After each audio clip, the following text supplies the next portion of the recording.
Congratulations, guys. It's such a great, first Disney Plus local scripted story. Thank you. What was it that drew you to the show and also your characters? Well, fascinated by cults, always have been. So automatically when I was told that it was about a cult and to play a cult leader, I thought that would be really fascinating and challenging. But to me, it was when I read the scripts, just the way they're so layered and you're only finding out bits of the story at a time, and then you're making these assumptions and then you find out that your assumptions are incorrect. And I just love the way the story developed, the sort of thriller aspect of it.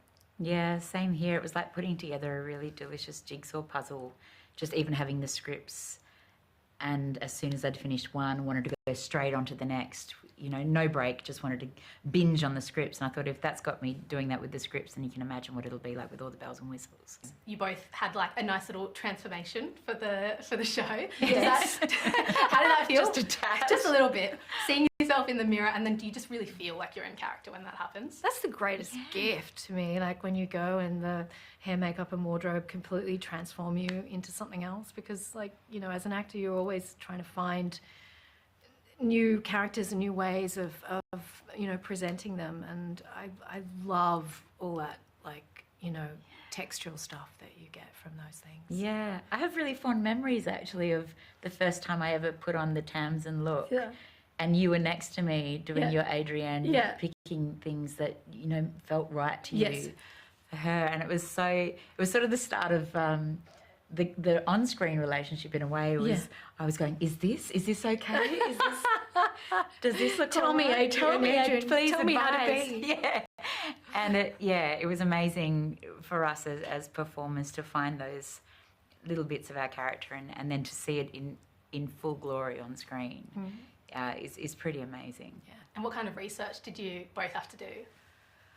I've done a lot of research into cults over the years, many different cults, and just the way they work and what is so charismatic about their leaders that they're able to kind of seduce people into doing the things that they do. And then a lot of it was also just working with the other actors and seeing what actually works in the moment with people. How do you draw people in? That's right, yeah. I mean, there's not a lot of research I could do for Auntie Tamsin because I don't really want to go to that place with such a dark force. So a lot of the research I did was purely from the script, from what our incredible writers team came up with. And then it's when you walk into a space and you have the children, for me, acting in complete fear of you, whereas just offset a couple of minutes earlier we were all playing games. It's not hard to kind of get dragged into that world and match them, or hopefully match them for their performances. The kids in the show are just amazing, extraordinary. And Greg, who worked with them as a coach, did such a great job with them. He really helped them. Kids are just so great at playing and diving into a world and making it all seem completely real, and then just completely leaving it, and it doesn't affect them at all. They're brilliant like that. But he was great the way he would explain situations to them, and then they would bring things to scenes that you wouldn't have imagined writing or think of doing. The way they reacted was so great. So a lot of the tapestry of the characters comes from that, from working with our fellow performers and putting the scene together like that. I was going to ask about that. How do you keep things light on set when you are doing kind of horrific things to these kids, There's a lot of fun and stuff. The kids were always going off in between and you just hear all the giggling and laughter of them all running around together. It was a big adventure for them to be on set. We did they did Rick rolling. Had you heard of that? No, I'd never heard of Rick rolling before. What's Rick rolling? It's trying to get a Rick Astley song into any situation. I didn't know that. So there was a lot of Rick rolling. I had to go home and Google it. So I was like, why do they keep singing Rick Astley at me? Oh my gosh. So there was a lot of that. A lot of games. We all hung out together at lunchtime. It was really important that those kids felt safe and appreciated, and they're equals. They are our equals and we are theirs. So they were just, and people are going to be blown away by their performances. Yeah. The performances, they're heartbreaking, amazing. Yeah. I couldn't get over. Yeah. What's her name? Lily. Yeah. Lily. Yeah. Lily. So. Lily Latour. Yeah. So good. Yeah. So good. I was going to ask earlier, if you could have, would you have gone undercover in a cult just to do some research? Oof. Good question. See what these people are really like? I don't know, like, no, I don't think so.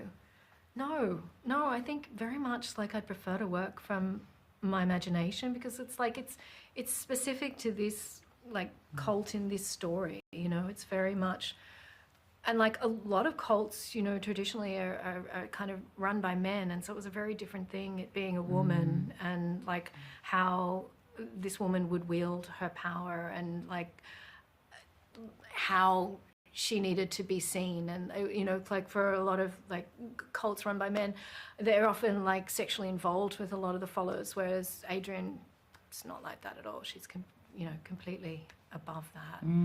So it's really quite different. I Yeah, don't that's think I'd true. last 5 minutes in a cult. No, I think like that's too heavy duty for me. Even as an actor and pretending, you'd be like, No.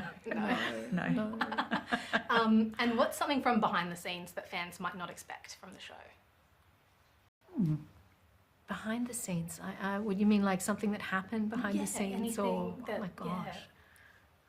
Oh, I'm terrible at those questions. I can never think of anything. Like, what's something funny that happened? Behind the scene, I mean, really, I think people would be super surprised by just how warm and generous and fun it was. Yeah. Jeffrey Walker, who was our setup director, and then my sister Gracie was the other director on the show. And, you know, they're both like super fun and just so warm with the kids and all that like it was actually a very warm set. And our beautiful first Chris Webb, Yes. who we just lost, the industry just lost last week. This is I think one of his last jobs, and Yeah, I he think was so. famous around the world Yeah. for his generous warmth, Keeping the craft alive. keeping the craft alive. And I think I get tingles even just thinking about him, because he kept this very, very dark content buoyant whenever the cameras weren't rolling, Yeah. and was so loved. There was a lot Yeah. of love on this set. Yeah.